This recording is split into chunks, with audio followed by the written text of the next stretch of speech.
Front smart education academy की आज की क्लास में आप सभी का स्वागत है। देखिए, आज की क्लास से हम लोग क्लास 10th की जो ज्योग्राफी की एनसीईआरटी की बुक है उसको पढ़ना स्टार्ट करेंगे। और आज का जो हमारा चैप्टर नंबर 1 है उसका नाम है संसाधन एवं विकास। अब देखिए, हम लोग अपने चैप्टर को स्टार्ट करें इससे पहले मैं आपको एक दो छोटी छोटी इंफॉर्मेशन दे देता हूँ। एक तो जिन लोगों को पीडीएफ की आवश्यकता है वो लोग इस फ्री पीडीएफ को प्राप्त कर सकते हैं हमारी वेबसाइट से। तो उसके लिए आपको सिंपली कमेंट बॉक्स में जाना होगा, वहां पर एक लिंक दिया होगा, लिंक के ऊपर आप क्लिक करेंगे और जब आप उसके ऊपर क्लिक करेंगे तो एक फॉर्म खुल के आ जाएगा। फॉर्म को फिल कर दीजिए, आपको व्हाट्सएप के ऊपर नोट्स मिल जाएंगे। दूसरी बात आ जाती है ऐसे स्टूडेंट जो UPSC, TCS, UGC net, RPSC, lecturer, इस तरह के कई सारे जो एग्ज़ाम है इनकी अगर आप तैयारी कर रहे हैं भूगोल विषय के साथ में, तो आप हमारी जो पेड क्लासेस है उसको ज्वाइन कर सकते हैं। तो पेड क्लासेस के बारे में इंफॉर्मेशन के लिए आप हमारी वेबसाइट के ऊपर जा सकते हैं जिसका लिंक आपको कमेंट बॉक्स में मिल जाएगा, और या फिर आप मुझे डायरेक्टली व्हाट्सएप या कॉल भी कर सकते हैं।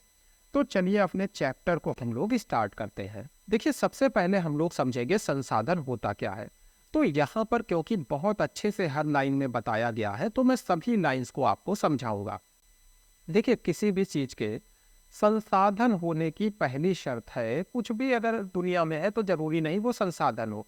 कोई भी चीज रिसोर्स या संसाधन तब बनती है, पहली बात है, पहली शर्त है कि इसकी आपको आवश्यकता हो। अगर आवश्यकता नहीं है तो वो चीज़ आपके लिए संसाधन नहीं है।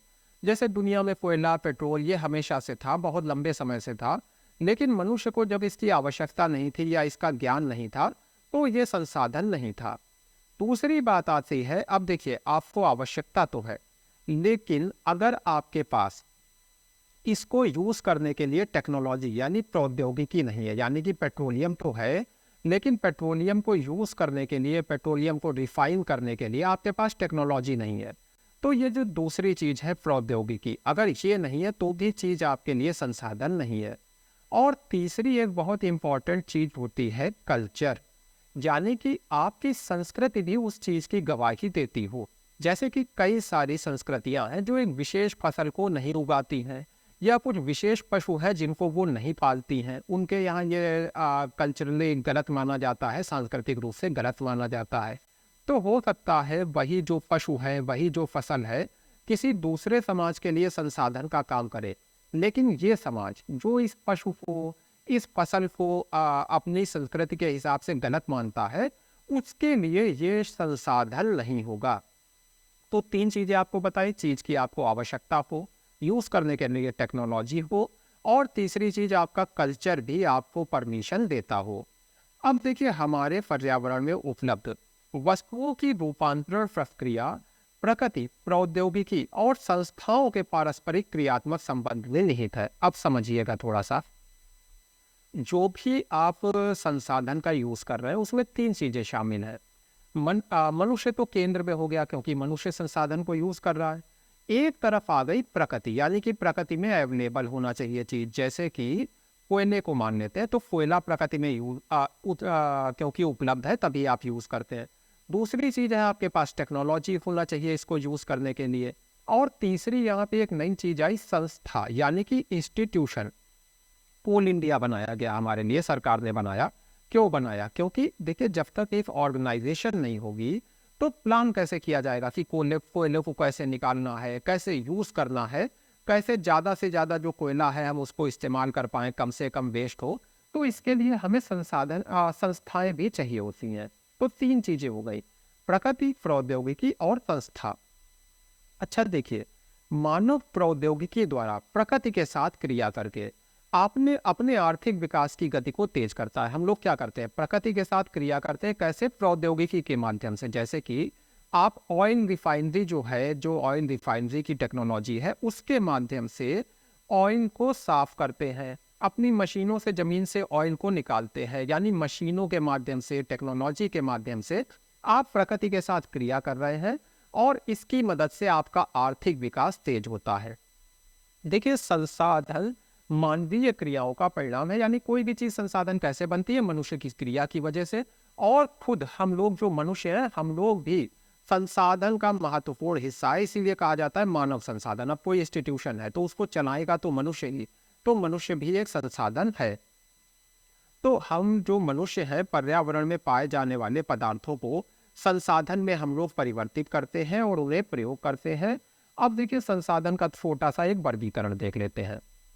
अगर उत्पत्ति के आधार पे करें तो जैविक हो सकते हैं, अजैविक हो सकते हैं। यानी कि जैसे वृक्षों की लकड़ी है तो जैविक संसाधन हो गया, वहीं पे लोहा है तो अजैविक संसाधन हो गया।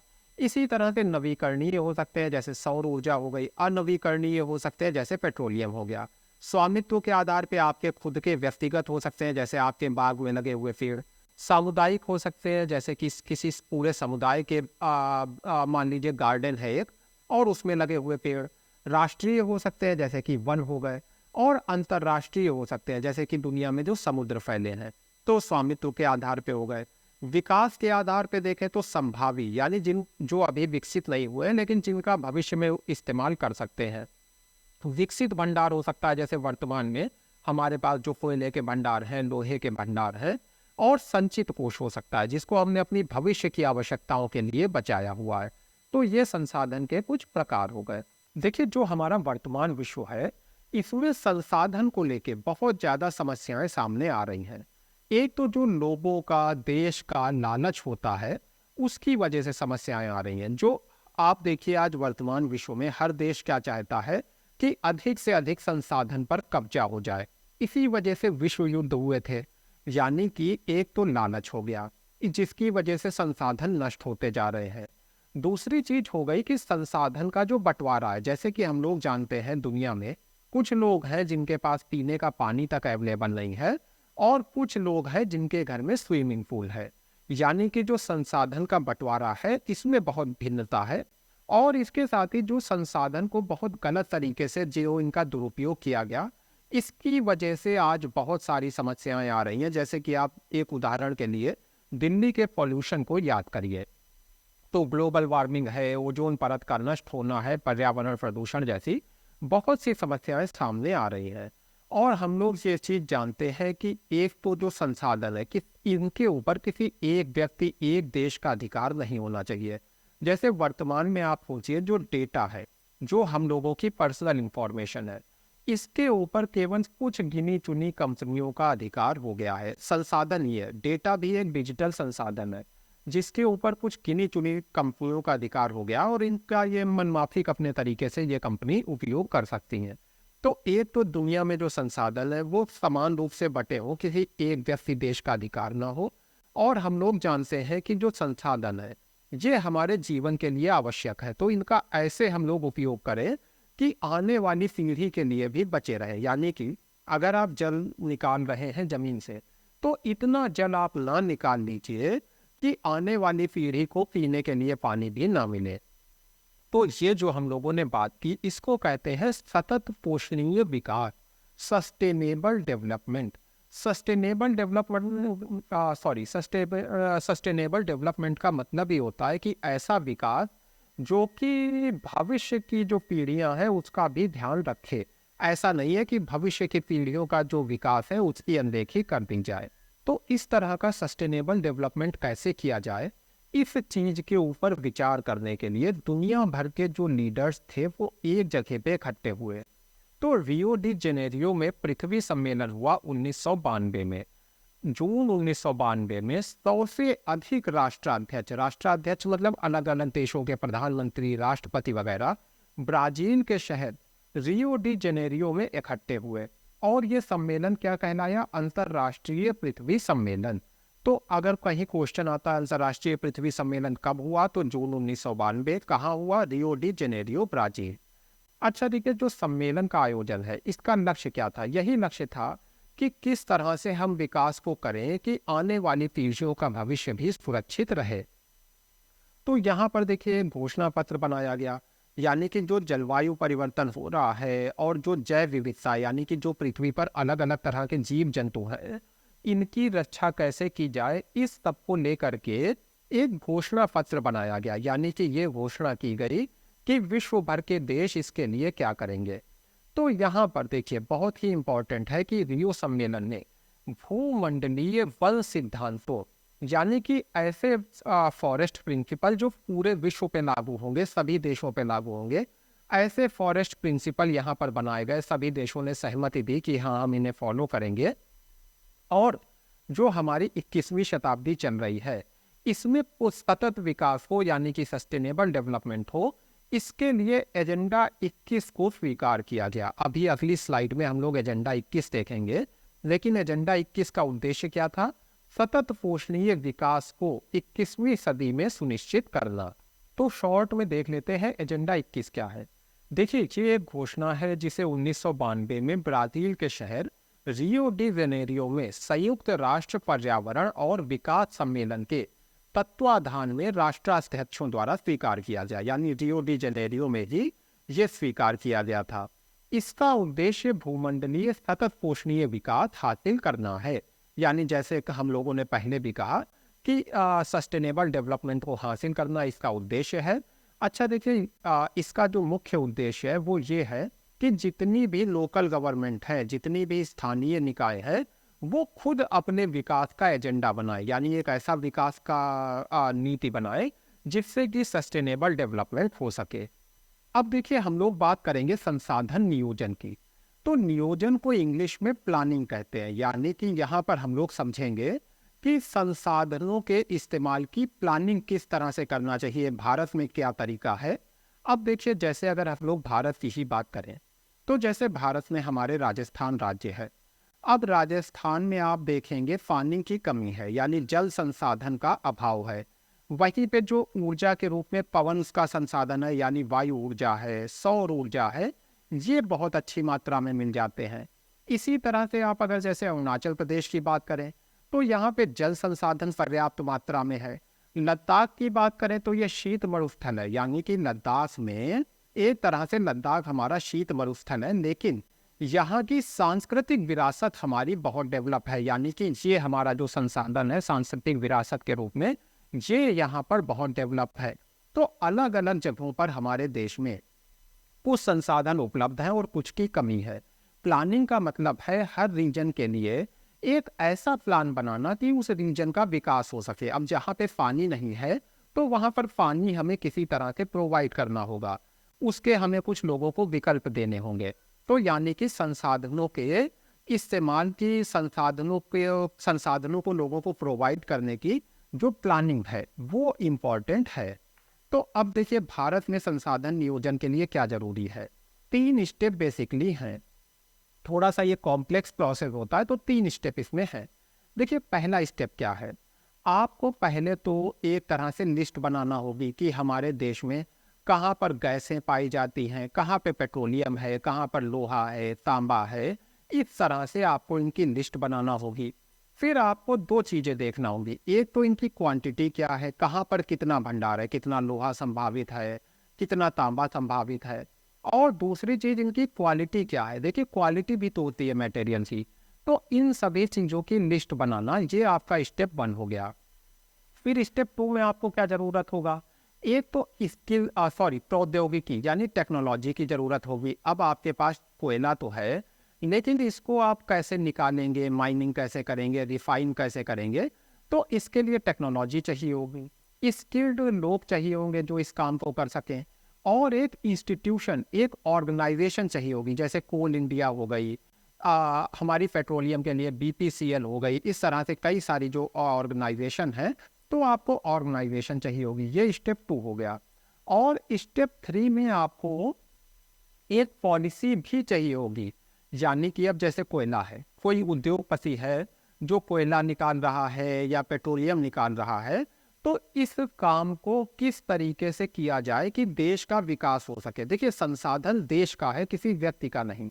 तो जब इनको कोई निकाल रही है ऑर्गेनाइजेशन, तो उसके लक्ष्य राष्ट्रीय विकास के लक्ष्यों के साथ साथ चलना चाहिए। ऐसा नहीं है कि ऑर्गेनाइजेशन का फायदा हो रहा है, राष्ट्र का फायदा नहीं हो रहा है। तो इसके लिए सरकार हमारी योजना बनाती है। तो ये 3 स्टेप हो गए जिसमें कि संसाधन नियोजन किया जाता है। अच्छा देखिए, हम लोगों को ये नहीं समझना चाहिए कि अगर किसी जगह पे संसाधन बहुत हैं, तो वो स्थान बहुत ज़्यादा विकसित हो जाएगा। क्यों?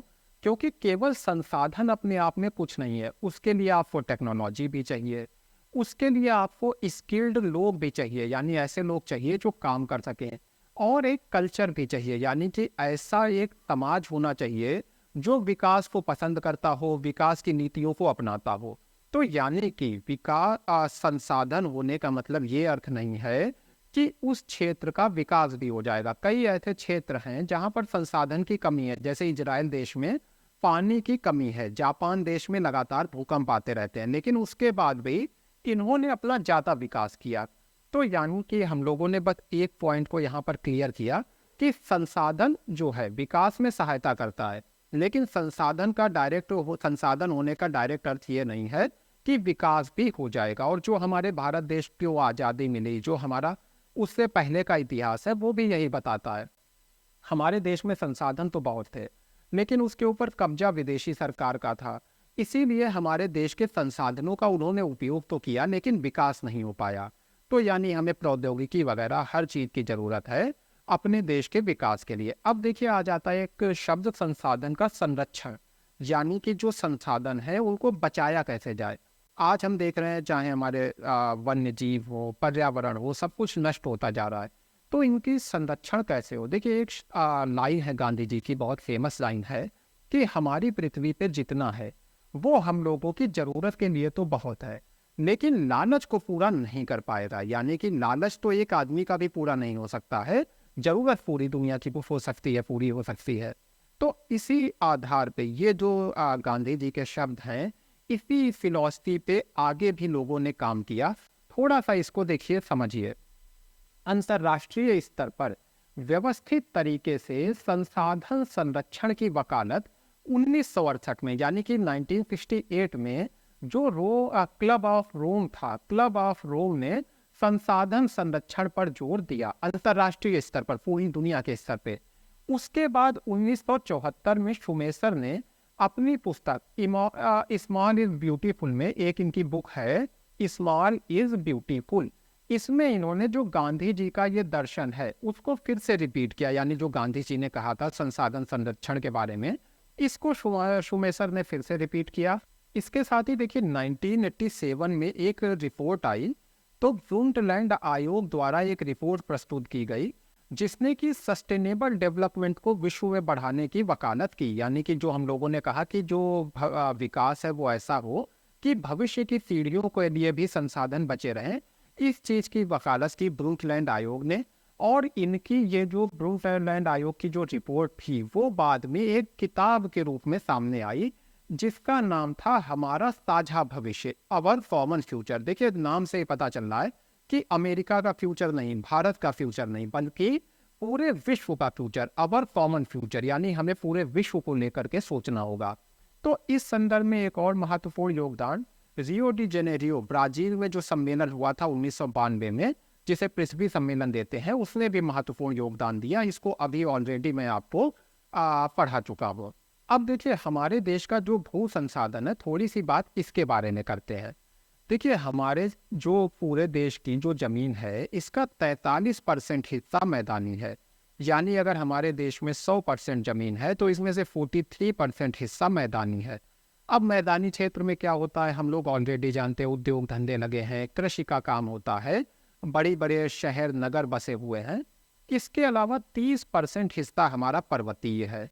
अब पर्वतीय क्षेत्र से गंगा है, ब्रह्मपुत्र है, ये सारी नदियां हमारे यहाँ आती हैं, पर्यटन में योगदान देते हैं।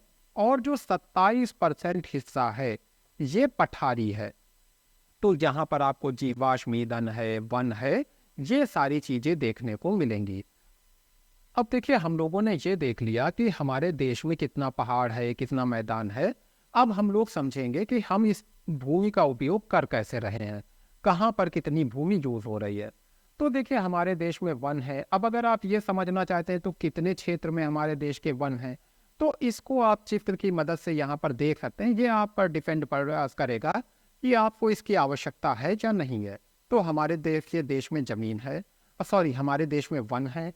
इसके साथ ही कुछ ऐसी ज़मीन है जिसके ऊपर कृषि कार्य नहीं किया जा सकता, जैसे कि जो बंजर ज़मीन हो गई, या फिर ऐसी ज़मीन जहाँ पर आपने इमारत बना ली है, सड़क बना दी है, उद्योग लगा दिए हैं, इसके साथ ही कुछ और भी ऐसी भूमि होती है जो कृषि के लिए अयोग्य है, यानी कि जो चारागाह की जमीन है, जहाँ पर पशु वगैरह चरते हैं, जहाँ पर वृक्ष है, वृक्ष से संबंधित फसल है, उपवन है, ये सब जो लगे हुए हैं। इसके साथ ही कृषि योग्य बंजर भूमि भी होती है, यानी कि ऐसी जमीन जहाँ पर हालांकि खेती की जा सकती है लेकिन यहाँ पर 5 साल से ज़्यादा समय से खेती नहीं की गई है। तो ऐसी भी जमीन होती है, कहीं दुर्गम इलाके में है तो वहाँ पर खेती हो सकती है लेकिन खेती नहीं की जा रही है, तो ये भी कृषि के लिए अयोग्य हो गई। फिर आती है परती भूमि। देखिए इसमें दो शब्द आ गए, एक तो वर्तमान परती, यानी कि जहां एक कृषि वर्ष या उससे कम समय से खेती ना की गई हो। कोई भी ऐसी जमीन जिसको आपने खाली छोड़ दिया है किसी भी कारण से, शायद इसलिए छोड़ा है कि जमीन में उपजाऊपन फिर से आ जाए, ज्यादा उपजाऊ हो जाए। तो कोई भी ऐसी जमीन जहां कम से 1 साल या उससे कम समय से खेती नहीं की गई है वो वर्तमान परती है। और वर्तमान परती भूमि के अतिरिक्त अन्य परती भूमि या पुरातन परती भूमि भी आती है जहां 1 साल से 5 साल के बीच में खेती न की गई हो। तो ये परिभाषा कंपटीशन वगैरह में आपसे पूछी जा सकती है कि पुरातन परती क्या है, वर्तमान परती क्या है।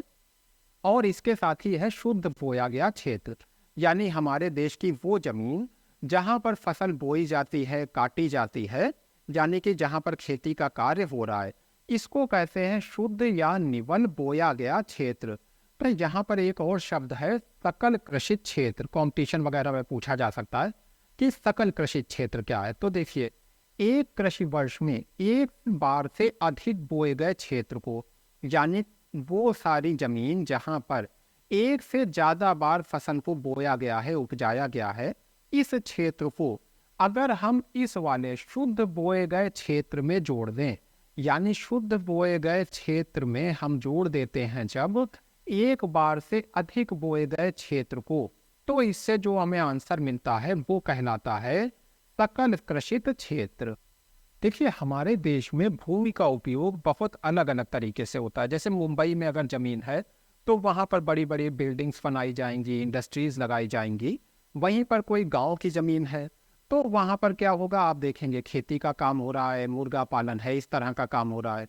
इसी तरह से देखिए जो जलवायु है वो भी भूमि उपयोग को प्रभावित करती है। समुद्री किनारों पे भूमि का अलग तरीके से उपयोग होगा, मैदानी इलाकों में अलग तरीके से होगा, पहाड़ों पे अलग तरीके से होगा। यानी कुल मिलाकर जो हमारी भू आकृति है, जलवायु है, मृदा है, इसके साथ ही किसी स्थान का जनसंख्या घनत्व है, यानी लोग ज़्यादा हैं या कम हैं, किसी स्थान की टेक्नोलॉजी है, वहाँ का कल्चर है, परंपरा है, ये सब भूमि उपयोग को प्रभावित करते हैं।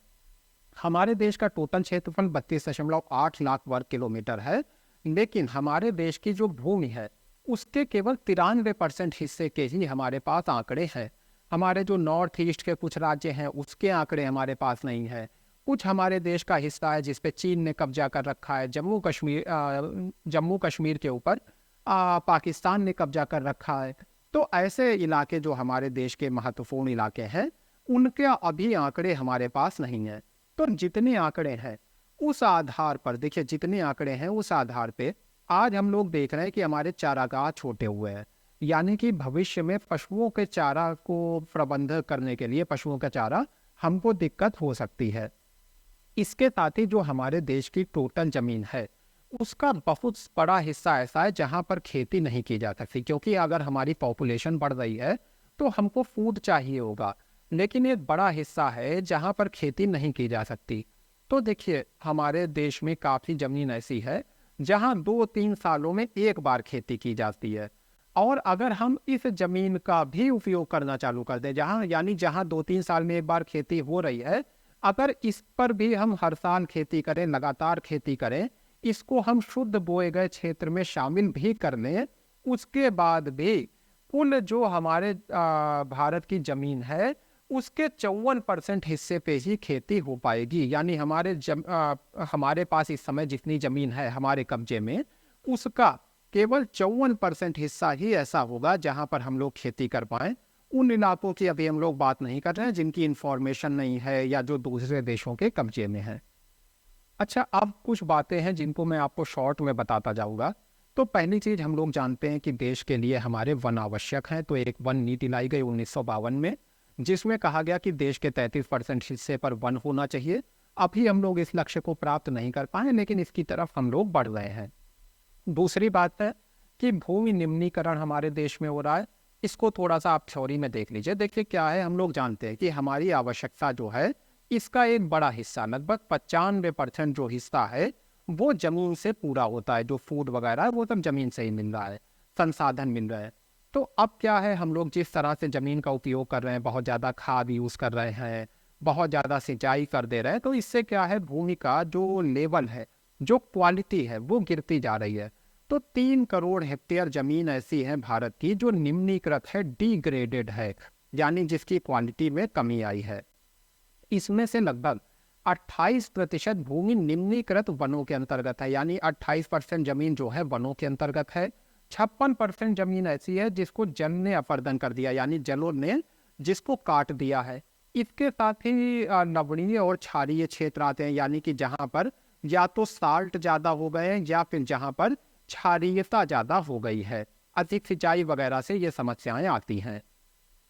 तो इसमें देखिए क्या क्या गतिविधियां हैं जिसकी वजह से ये हो रहा है।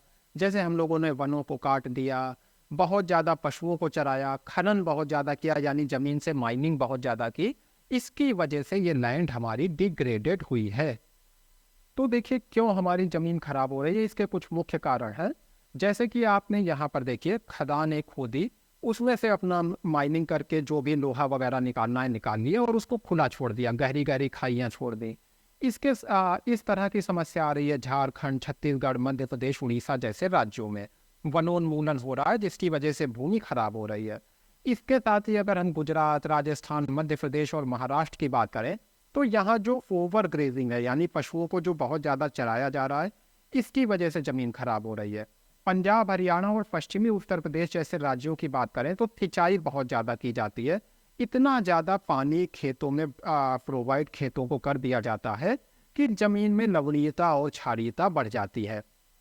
इसके साथ ही जो खनिज प्रक्रियाएं हैं, जैसे सीमेंट उद्योग में चूना पत्थर को पीसना, मृदा बर्तन उपयोग में चूने और तेल खड़ी का प्रयोग करना, इस सब से क्या होता है, वायुमंडल में धूल फैल जाती है।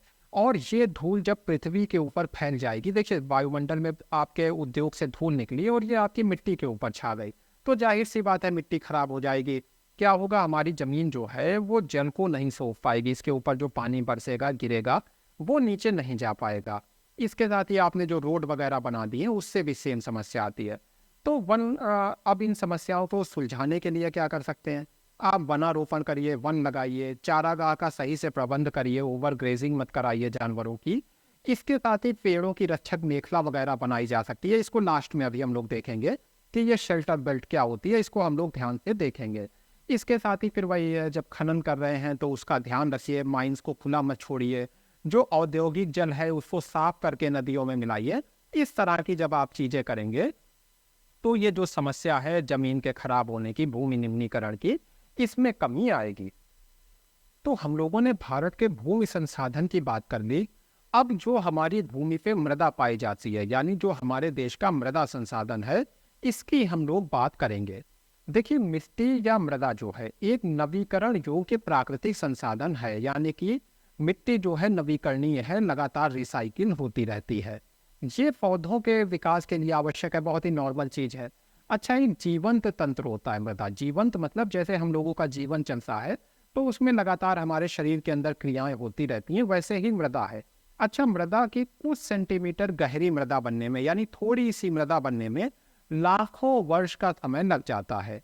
अच्छा, मृदा बनने की प्रक्रिया में कौन सा स्थान है, पहाड़ है, पठार है, किस तरह का वहाँ पे शैल है, यानी किस तरह की चट्टानें वगैरह हैं, जलवायु कैसी है, वनस्पति कैसी है, इस तरह की बहुत सारी चीज़ें डिसाइड करती हैं कि किसी जगह पे कैसी मृदा बनेगी। इसके साथ ही तापमान में होने वाला परिवर्तन है, जो जल है, जो बहता हुई नदी है, इसके साथ ही जो है आपकी हवा हो गई, पवन हो गई, हिमनद यानी ग्लेशियर हो गए, ये सब भी डिसाइड करते हैं कि मृदा किस तरह से बनेगी। अब देखिए ग्लेशियर है या जल है, तो वो पर्वतों पे जो बड़ी बड़ी चट्टानें उसको काटता है, उससे जो है वो जो चट्टानों से मलबा अलग होता है वो धीरे धीरे मृदा बनने में योगदान देता है। तो यानी ये प्रक्रियाएं भी यूजफुल हैं। अच्छा, मृदा में होने वाले रासायनिक और जैविक परिवर्तन भी महत्वपूर्ण होते हैं। अब ये अभी आपके सिलेबस में नहीं है, लेकिन मृदा में ऑक्सीडेशन जैसी प्रक्रियाएं होती रहती हैं। इसके साथ ही बहुत सारे जो जीव है, जैसे उदाहरण के लिए एक तो केचुआ ही हो गया, इस तरह के बहुत सारे जो जैविक परिवर्तन है वो भी मृदा निर्माण में योगदान देते हैं। देखिए, मृदा जो है जैव यानी ह्यूमस और अजैव दोनों पदार्थों से मिलकर बनी होती है। अब वो बात अलग है कि कोई मृदा होती है जिसमें ह्यूमस ज़्यादा होता है और कुछ मृदा होती है जिसमें ह्यूमस की कमी होती है। तो सबसे पहले बात करेंगे जलोढ़ मृदा की। देखिए, ये लाइट ग्रीन कलर से आप जो देख रहे हैं मृदा, जो हमारे उत्तर प्रदेश बिहार में ये पूरे नेपाल के बॉर्डर से फैली हुई है, यही हमारी जलोढ़ मृदा है। देश में बड़े हिस्से से फैली है। असल में हमारा जो उत्तरी मैदान है वो पूरा जलोढ़ मृदा से बना है। ये मृदाएं हिमालय की 3 महत्वपूर्ण जो नदी तंत्र है, सिंधु नदी तंत्र, गंगा नदी तंत्र और ब्रह्मपुत्र नदी तंत्र, इनके द्वारा जो निक्षेप किया गया, यानी जैसा मैंने कहा ये नदियां पहाड़ को काटती हैं, मलबे को अपने साथ लाती हैं और उसको मैदानों में जमा करती हैं। तो उसी निक्षेप की वजह से ये मृदाएं बनी हैं। एक सकरे गलियारे के द्वारा ये मृदाएं राजस्थान और गुजरात तक फैली हैं, यानी कि ये मृदा यहाँ पर अगर आप देखें तो राजस्थान और गुजरात तक पहुंच जाती है इस गलियारे के द्वारा। तो पूर्वी तटीय मैदान, विशेषकर जो महानदी है, गोदावरी है, कृष्णा है और कावेरी नदियां हैं, इनके डेल्टाई प्रदेशों में भी यहाँ पर थोड़ी थोड़ी आपको जलोढ़ मृदा देखने को मिल जाएगी, डेल्टा प्रदेशों में। अच्छा, जलोढ़ मृदा में आपको रेत, सिल्ट और मृत्तिका जो है अलग अलग अनुपात में मिलेगी। 3 चीजें मिलेंगी, रेत, सिल्ट और मृत्तिका। अगर हम लोग नदी के मुहाने से घाटी की ऊपर की ओर जाते हैं तो मृदा के कणों का आकार बढ़ता जाएगा। यानी जहाँ पे देखिए, नदी का मुहाना मतलब जहाँ पे नदी समुद्र से मिल रही है, जहाँ से जितना ऊपर की तरफ जाएंगे उतने बड़े कण आपको मृदा के मिलेंगे। ऐसा क्यों है, थोड़ा सा समझा देता हूँ। एक पर्वत है, इसका ढाल तेज है, नदी बहती हुई आ रही है, पर्वत को काट रही है। अब धीरे धीरे धीरे धीरे ढाल कमजोर होने लगा, तो भारी चीजें कहाँ जमा होंगी, ढाल जहाँ पर कमजोर हुआ है। हल्की चीजें कुछ और दूर आ जाएंगी और हल्की चीजें कुछ और दूर चली जाएंगी। इसीलिए जहाँ पर नदी समुद्र में मिल रही है वहां पे सबसे बारीक कण मिलेंगे, और जो भारी कण है वो पीछे की तरफ आप जितना जाएंगे उतने भारी कण मिलेंगे। तो नदी घाटी के ऊपरी भाग में जैसे ढाल भंग के समीप मोटे कण वाली मृदा मिलती है। यहाँ पर आपको मोटे कण वाली मृदा मिलेगी। जहाँ पर घाटी समाप्त हो रही है, या कह लीजिए जहाँ पे पहाड़ का ढाल समाप्त हो रहा है, वहां पर आपको मोटी कण वाली मृदा मिलेगी। ऐसी मृदाएं पर्वतों की तलहटी पर बने मैदान जैसे द्वार, चू ऐसे क्षेत्रों में पाई जाती हैं, और तराई क्षेत्र जो है यहाँ पर ये पाई जाती हैं। कणों के आकार या घटकों के अलावा मृदा की पहचान इसकी आयु से भी होती है, कितनी पुरानी मिट्टी है, जिसे हम लोग बांगर और खादर कहते हैं। तो आयु के आधार पर जलोढ़ मृदा 2 प्रकार की होती है। एक पुरानी मृदा जो बांगर, और जो नई मृदा है, जो नया जलोढ़ है, वो खादर। नया जलोढ़ मतलब जो नदी ने अभी अभी ला करके जमा किया है निक्षेप, वो नया जलोढ़ हो गया, वो खादर हो गया। और जो नदी की बनाई हुई पुरानी मिट्टी है वो बांगर हो गया। बांगर मृदा में कंकड़ ग्रंथियां पाई जाती हैं, यानी कंकड़ आपको मिल जाएंगे बांगर मृदा में। तो खादर मृदा में बांगर मृदा की तुलना में, इस चीज को थोड़ा सा समझ लीजिए, जो खादर यानी कि जो आपकी नई मृदा है उसमें बांगर मृदा की तुलना में महीन कण मिलते हैं। देखिए, जो अपनी जलोढ़ मृदा है ये काफी उपजाऊ होती है। ये जो है पोटाश, फास्फोरस और चूना युक्त होती है। तो इसीलिए गन्ना, चावल, गेहूँ, दलहन इस तरह की बहुत सारी फसलों की खेती इसमें हो पाती है। यहाँ पर गहन कृषि की जाती है, यानी कि मैक्सिमम प्रोडक्शन प्राप्त करने के लिए खूब ज़्यादा यहाँ पर लेबर का इस्तेमाल होता है, बीजों का इस्तेमाल होता है, खाद का इस्तेमाल होता है। सूखे क्षेत्रों की मृदाएं अधिक क्षारीय होती हैं, यानी कि अब देखिए जाहिर सी बात है, जहाँ पानी की कमी है वहां पर आपको मृदा क्षारीय मिलेगी। तो अगर हम इन मृदाओं को, जहाँ पे क्षारीय मृदा है वहां पे पर्याप्त सिंचाई वगैरह की सुविधा प्रदान कर दे तो क्या होगा कि ये भी उपजाऊ हो जाती है, पैदावार ज्यादा हो जाती है। फिर आती है काली मृदा। मैप पर देखिए, ये सारी आपकी ग्रे कलर से ये काली मृदा फैली है। इसे रेबुर मृदा नाम से भी कहते हैं। रेगर या रेबुर दोनों शब्द मिलेंगे, रेबुर भी और रेगर भी। काली मृदा कपास की खेती के लिए अच्छी होती है, और इसीलिए इसको जो है काली कपास मृदा के नाम से भी जाना जाता है। तो ये देखिए, जो इस मृदा है इसके जन्म के बारे में माना जाता है कि जलवायु और जनक शैलों ने काली मृदा बनने में योगदान दिया है। यानी कि देखिए एक समय यहाँ पर लावा निकलता रहता था दक्कन के पठार के पास। तो ये जो दक्कन पठार का बेसाल्टी लावा का क्षेत्र है, उसकी वजह से ये काली मृदा बनी है। यानी आप कह सकते हैं लावा की वजह से बनी है। तो ये महाराष्ट्र, सौराष्ट्र, मालवा, मध्य प्रदेश, छत्तीसगढ़ के पठार पर आपको ये मृदा मिल जाएगी। और दक्षिण पूर्वी दिशा में अगर आप गोदावरी और कृष्णा नदी की घाटियां देखेंगे तो वहां तक ये आपको फैली हुई दिखाई देगी। काली मृदा बहुत महीन कण वाली होती है, यानी कि मृत्तिका से बनी होती है। इसमें नमी धारण करने की बहुत क्षमता होती है। इसके अलावा इसके अंदर कैल्शियम कार्बोनेट, मैग्नीशियम, पोटास और चूने जैसे पौष्टिक तत्व मिल जाएंगे। इसमें किसकी कमी होती है? फास्फोरस की कमी होती है। ये सब क्वेश्चन आ जाते हैं, काली मृदा में कौन सा तत्व प्रचुर मात्रा में है, किसकी कमी है? तो फास्फोरस की कमी है। गर्म और शुष्क मौसम में इस मृदा में गहरी दरार पड़ जाती है, यानी कि जब शुष्क मौसम होता है तो इसमें आपको बड़ी बड़ी दरारें दिखेंगी, जिसकी वजह से वायु अंदर चली जाती है, मृदा में वायु का मिश्रण हो जाता है और गीली होते ही ये मृदा चिपचिपी हो जाती है, जिससे कि जुताई करना खेत की थोड़ा सा कठिन हो जाता है। इसीलिए जो जुताई है मानसून प्रारंभ होने से जैसे ही मानसून प्रारंभ हुई, थोड़ा सा पानी बरसा, तुरंत जुताई कर दी जाती है, जिससे कि बाद में जो जुताई है उसको करने में कठिनाई ना आए। अब देखिए अगली है लाल और पीली मृदा। तो लाल मृदा दक्कन पठार के पूर्वी और दक्षिणी हिस्सों में रवेदार आग्नेय चट्टानों पर कम वर्षा वाले भागों में विकसित हुई है। तो दक्कन पठार के पूर्वी और दक्षिणी हिस्से में जहां आग्नेय चट्टान है और वर्षा कम होती है, वहां पर यह मृदा आपको मिलेगी। तो ये मृदा उड़ीसा, छत्तीसगढ़, मध्य गंगा मैदान का दक्षिणी छोर, हमारे पश्चिमी घाट में जो पश्चिमी घाट का जो कह लीजिए जहाँ पे पहाड़ी इंड होती है, जो उसका पद है, इन सभी जगहों पर ये आपको दिखेगी। चित्र में देखिए मैप में, ये आपको लाल और पीली मृदा यहाँ पर रेड कलर से दर्शाई गई है। तो ये आपकी लाल सीनी मृदा हो गई। इन मृदाओं में लाल रंग रवेदार आग्नेय और रूपांतरित चट्टानों में लौह धातु के प्रसार के कारण होता है। तो जो लौह धातु है उसके कारण इसका रंग लाल होता है। इनका पीला रंग इसमें जन योजन के कारण होता है, यानी कि जब इसमें पानी मिल जाता है उसकी वजह से जो रासायनिक क्रिया होती है उसकी वजह से ये मृदा आपको पीले रंग की दिखने लगती है। फिर आती है लैटराइट मृदा। तो लैटराइट शब्द ग्रीक भाषा के शब्द लेटर से लिया गया है, जिसका अर्थ है ईंट। लैटराइट मृदा का निर्माण उष्णकटिबंधीय और उपोष्णकटिबंधीय जलवायु क्षेत्रों में आर्द्र और शुष्क ऋतुओं के एक के बाद एक आने के कारण होता है। देखिए क्या कहा जा रहा है, एक तो जो उष्णकटिबंधीय क्षेत्र है, दूसरे जो उपोष्णकटिबंधीय क्षेत्र है, इनमें एक बार फिर गर्मी का मौसम आया, सर्दी का मौसम आया, लगातार इनके बदलाव की वजह से ये लैटराइट मृदा बनती है।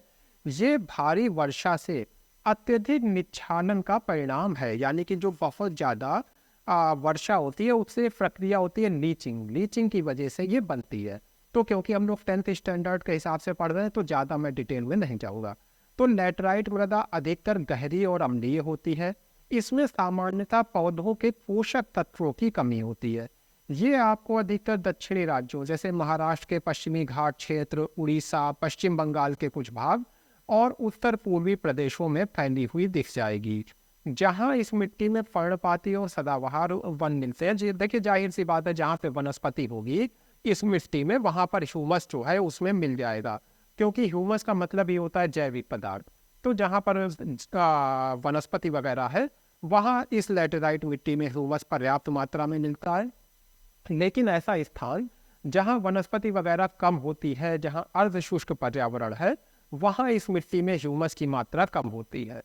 देखिए वैसे तो इस मिट्टी में अपरदन वगैरह की संभावना होती है, लेकिन मृदा क्षरण की जो सही मृदा संरक्षण की जो सही तकनीक है उनको अपनाकर केरल, कर्नाटक और तमिलनाडु में इसके ऊपर चाय और कॉफ़ी उगाई जाती है। ये देखिए मैप में, ये लैटेराइट मृदा आपको फैली हुई दिख रही है। कुछ कुछ हिस्सों में आप इसको फैला हुआ देख सकते हैं।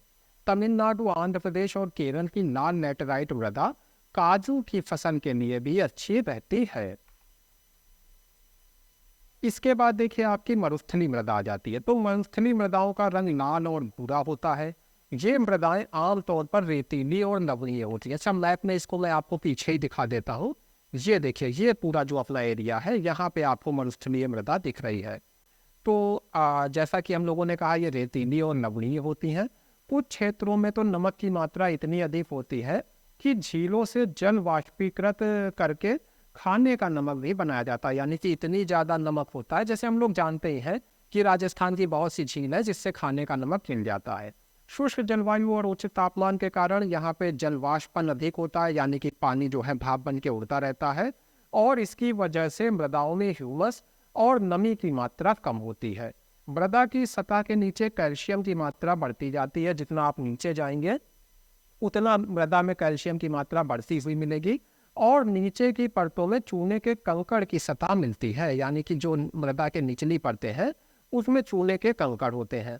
इसी की वजह से इसमें जो है जल भी ज़्यादा गहराई तक इस मृदा में नहीं जा पाता है।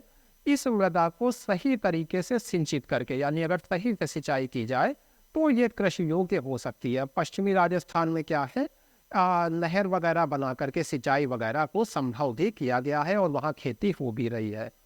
अब देखिए, बात करेंगे वन मृदा की।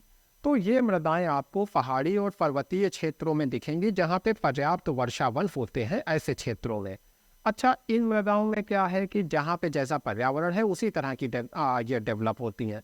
अब जैसे अगर आप नदी घाटी में देखेंगे तो ये मृदा दोमट और सिल्टदार होगी, लेकिन अगर आप पहाड़ के ऊपरी ढलानों पे जाएंगे तो वहाँ पर मोटे कणों से बनी हुई मृदा दिखेगी। वहीं जो हिमाच्छादित क्षेत्र होते हैं वहाँ पर जो है अपरदन वगैरह बहुत ज़्यादा होता है, मृदा में ह्यूमस की कमी रहती है। अच्छा, नदी घाटियों का जो निचला क्षेत्र होता है, जिसको हम लोग नदी सोपान वगैरह कहते हैं, और जलोढ़ पंख वगैरह जो बनते हैं। अब आपको ये एक्सपेक्ट मैं नहीं कर रहा हूँ कि पता होगा जलोढ़ पंख क्या होता है, तो आप बस याद रख सकते हैं अभी के लिए कि जो जलोढ़ पंख वगैरह में मृदाएं मिलती है वो काफ़ी उपजाऊ होती है। अब देखिए, फाइनली बात करेंगे मृदा अपरदन और इसके संरक्षण की। तो अपरदन क्या है? मृदा को जब कोई भी कारक, चाहे हवा हो चाहे जल हो, जब मृदा को काटता है, अपने साथ बहा ले जाता है, तो ये अपरदन की क्रिया है। अब देखिए, अपरदन कैसे होता है? वैसे तो प्राकृतिक रूप से होता है, लेकिन अगर आप वनों को काटेंगे, बहुत ज़्यादा पशुओं को चराएंगे, तो क्या होगा? वन वैसे क्या करते हैं, हमारी मिट्टी को थामे रहती हैं पेड़ों की जड़ें। जब आप इनको काट देंगे तो मिट्टी कमज़ोर हो जाएगी, हवा इसको उड़ा ले जाएगी, नदी इसको काट देगी। अब इसी तरह से क्या होता है, कई बार आप खनन करते हैं, निर्माण कार्य करते हैं, तो मृदा कमज़ोर हो जाती है, अपरदन होने लगता है। अच्छा, इस मृदा अपरदन का एक रूप होता है अवनालिका अपरदन। अवनालिका अपरदन क्या है? जब मिट्टी के ऊपर से पानी बह रहा है और इसमें बहुत सारी वाहिकाएं जैसी बन जाती हैं। चित्र में देखिएगा, ये वाहिकाएं जैसी बन गई, तो इससे क्या हुआ कि अब ये मिट्टी जुताई के लिए सही नहीं रह गई। ये जमीन एक्चुअल में कहलाती है उत्खात भूमि, यानी ये जो पूरी भूमि है इसको उत्खात भूमि कहेंगे। चंबल में इसको रैवाइन यानी सी खड्ड भूमि के नाम से जाना जाता है। ये खेती के लिए अब सही नहीं रह गई। इसके साथ ही कई बार क्या होता है, ढाल के ऊपर से लगातार पानी बहता रहता है, और इस पानी के साथ साथ जो मिट्टी है वो भी बहती रहती है।